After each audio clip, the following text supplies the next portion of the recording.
एक महिला एक निर्जन द्वीप पर 10 दिन से भूखी थी। बड़ी मुश्किल से उसने कुछ छोटी मछलियाँ पकड़ी, लेकिन उसने एक भी मछली खाने की नहीं सोची, बल्कि उसने सभी छोटी मछलियों को कुचल दिया और उन्हें समुद्र में डाल दिया। फिर उसने नुकीली लकड़ी का भाला उठाया और समुद्र की सतह को घूरने लगी, जैसे कुछ इंतजार कर रही हो। जल्दी ही खून की गंध से आकर्षित होकर एक शार्क आ गई। महिला ने मौका देखते ही भाला ऊपर उठाया और जोर से वार किया। शार्क का शरीर भाले से छिद गया। वो लॉटरी जीतने से भी ज्यादा खुश हुई और पानी में उत्साह से चिल्लाने लगी। लेकिन अजीब बात ये थी कि महिला ने तुरंत उस बड़े भोजन का आनंद नहीं लिया, बल्कि रात होने का इंतजार किया। शार्क को पेड़ पर लटका दिया और खुद पहले से खोदे गए रेत के गड्ढे में छिपकर निगरानी करने लगी, जैसे कुछ लुभा रही हो। इंतजार करते करते वो सो गई। जब दोबारा जागी तो डर गई। पेड़ पर लटकी शार्क गायब थी, सिर्फ खाली रस्सी रह गई थी। इससे उसे समझ आ गया कि द्वीप पर उसके अलावा कोई बुद्धिमान जीव भी मौजूद है। सावधानी के लिए वो तट के किनारे किनारे उपयोगी सामान ढूंढने लगी, लेकिन 2 कदम भी नहीं चली थी कि आधी शार्क समुद्र की लहरों से रेत पर आ गई। शार्क के शरीर पर भयानक खरोंच के निशान देखकर महिला वही डर से जम गई। ये घाव कोई साधारण जीव नहीं बना सकता था। लेकिन इससे भी डरावनी बात ये थी कि जब वो समुद्र से लौटी तो उसके साथी का शव भी गायब था। सिर्फ खून से सनी रेत रह गई थी। उसे लगा कि ये रहस्यमयी राक्षस अब सिर्फ मछली ही नहीं खाता। महिला के दिल में डर भर गया। उसने जल्दी से पत्थरों से लकड़ी तेज करके लंबा भाला बनाया और सावधानी से द्वीप पर छिपने की जगह ढूंढने लगी। लेकिन द्वीप का चक्कर लगाने पर भी कुछ नहीं मिला। तभी उसे पास के एक पेड़ के खोखल में से अजीब आवाज सुनाई दी। डरते डरते वो करीब गई, झुककर अंदर देखने की कोशिश की। अचानक ये सिर्फ एक रेत से बनी मूर्ति थी। महिला ने राहत की सांस ली, लेकिन जल्दी ही फिर तनाव में आ गई। उसे डर था कि छिपने की जगह न होने से राक्षस चुपके से हमला कर देगा। इसलिए उसने ढेर सारे नारियल के पत्ते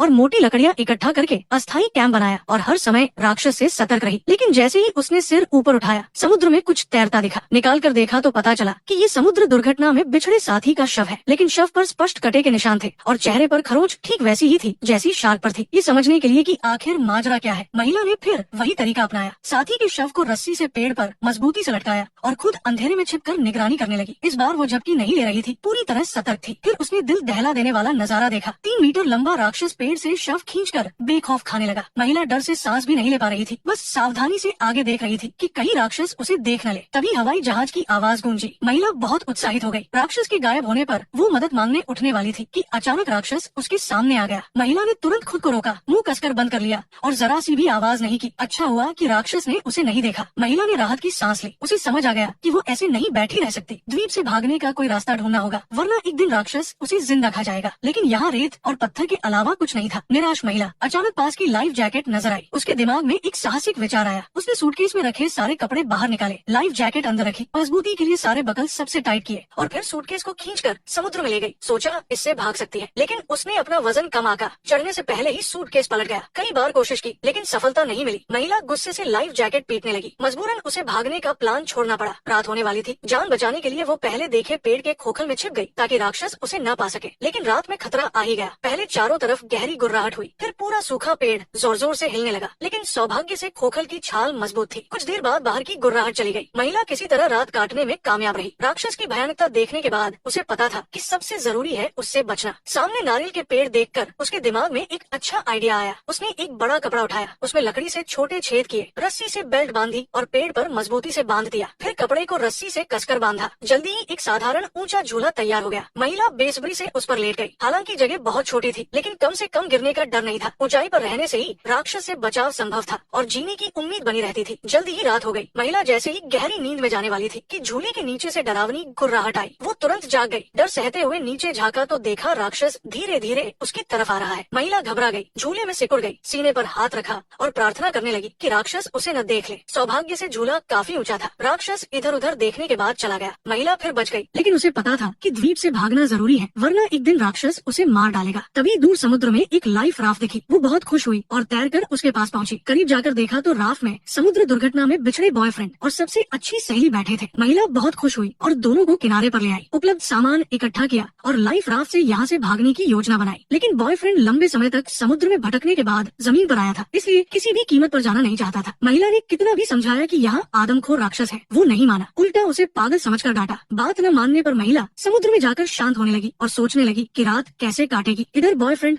और सहेली बेफिक्र समुद्र किनारे टहल रहे थे। महिला की चेतावनी को बिल्कुल गंभीरता से नहीं लिया। मजबूरन महिला चुपके से सामान समेटा जंगल के दूसरी तरफ चली गई और जब दोनों दूर थे, धीरे धीरे राफ्ट को समुद्र की ओर धकेलने लगी। अकेले भागने का इरादा था, लेकिन सफलता के करीब पहुँचते ही दूर से दोनों ने मुड़कर देख लिया और चिल्लाते हुए दौड़े। महिला ने खुद को पकड़ा हुआ देखकर और तेजी से राफ्ट में घुसने की कोशिश की। तभी बॉयफ्रेंड ने उसे कसकर पकड़ लिया। सहेली ने पैर पकड़ लिए। खतरे के समय महिला ने ने सहेली को लात मारकर गिराया, फिर जोर लगाकर बॉयफ्रेंड से छूटी। लग रहा था अब भाग जाएगी, लेकिन अगले ही पल महिला समुद्र में डूब गई और बेहोश हो गई। जब होश आया तो रात हो चुकी थी। वो पेड़ पर रस्सियों से बंधी थी। बॉयफ्रेंड अभी भी बकबक कर रहा था, खतरे को बिल्कुल नहीं समझ रहा था। तभी सहेली की चीख सुनाई दी। बॉयफ्रेंड को लगा कुछ गड़बड़ है, तुरंत मशाल उठाकर बाहर भागा और राक्षस पर वार किया, लेकिन कोई फायदा नहीं हुआ। राक्षस ने एक थप्पड़ से उसे उड़ा दिया और फिर समुद्र में कूद गया। बॉयफ्रेंड अभी भी समुद्र में गई सहेली को बचाने की सोच रहा था, लेकिन अगले ही पल राक्षस सहेली को पानी के अंदर खींच ले गया। बॉयफ्रेंड डर से हिल भी नहीं पाया। अच्छा हुआ कि महिला ने रस्सियां खोल ली और बॉयफ्रेंड को खींच कर ले गई। पिछली रात के हमले के बाद बॉयफ्रेंड को पछतावा हुआ कि महिला की बात नहीं मानी। वो महिला से नजर मिलाने की हिम्मत नहीं कर पा रहा था। महिला को तो गुस्सा था कि उसने उसे बांधा, लेकिन बॉयफ्रेंड को डरा हुआ देखकर उसका दिल पिघल गया और उसने कुछ नहीं कहा। फिर दोनों ने मिलकर राफ्ट को पानी में धकेला और दिन का फायदा उठाकर जल्दी भागने की तैयारी की, लेकिन उन्हें नहीं पता था कि राक्षस उस समय समुद्र की तह में चुपके से उन्हें देख रहा था। अगले ही पल पानी के नीचे से एक काली परछाई तेजी से गुजरी। बॉयफ्रेंड घबरा गया, कुछ समझ पाता इससे पहले पानी से एक पंजा निकला और उसे पकड़ लिया। महिला ने तुरंत राफ्ट का जिप बंद कर दिया। सोचा था इससे थोड़ी देर के लिए बच जाएंगे, लेकिन राक्षस ने नीचे से पंजे से राफ्ट फाड़ दिया और सिर अंदर घुसेड़ दिया। घबराहट में बॉयफ्रेंड ने सिग्नल गन से राक्षस की आंख पर गोली मारी। दर्द से राक्षस भाग गया। जब दोनों को लगा अब सुरक्षित है, तभी अचानक राक्षस महिला को पानी के नीचे खींच ले गया। सांस रुकने वाली थी। उसने जल्दी से छोटा चाकू निकाला और राक्षस की कमर पर जोर से वार किया। जख्मी राक्षस ने उसे छोड़ दिया, लेकिन महिला नहीं भागी बल्कि बॉयफ्रेंड की तरफ गई, जो उसे बचाने आया था। राक्षस ने बॉयफ्रेंड की कमर पकड़ी और पूंछ हिलाते हुए गहरे समुद्र में ले गया। बॉयफ्रेंड को अंधेरे में गायब होते देख महिला दुख से भर गई, लेकिन जान बचाने के लिए दर्द सहकर ऊपर आई और मुश्किल से रेत पर चढ़ी। बॉयफ्रेंड की मौत से उसकी आंखों में नफरत भर गई। उसे समझ आ गया कि राक्षस को मारे बिना इस समुद्री इलाके से नहीं निकल सकती। उसने ढेर सारे लंबे भाले बनाए, फिर लकड़ियां इकट्ठी करके आग का गड्ढा बनाया और जाल बिछाया। रात हुई तो कुचली हुई मछली की लाश को बीच में डालकर लालच दिया। जैसे ही राक्षस जाल में फंसा, महिला ने आग जला दी और जलती आग से राक्षस को घेर लिया। फिर पीछे जाकर भाला उठाया और जोर से वार किया। इससे राक्षस पूरी तरह गुस्से में आ गया। उसने महिला का चेहरा पकड़ा और ऊपर उठा लिया। लग रहा था सिर फट जाएगा। आखिरी पल में महिला ने चाकू निकाला और राक्षस के सीने पर 20-25 वार किए। चीखते हुए राक्षस ने उसे छोड़ा। राक्षस अब मरने की हालत में था। महिला मुश्किल से खड़ी हुई और समुद्र किनारे की ओर भागी, लेकिन बुरी तरह घायल राक्षस अभी भी पीछा नहीं छोड़ रहा था। महिला जानती थी कि वो उससे तेज नहीं भाग सकती, इसलिए रुक गई और आखिरी लड़ाई के लिए तैयार हुई। लेकिन जैसे ही मुड़ी, राक्षस सिर हिलाते हुए दर्द से चिल्लाया और जमीन पर गिर पड़ा। महिला ने राहत की सांस ली, फिर पूरे जंगल में आग लगा दी और चुपचाप बचाव दल का इंतजार करने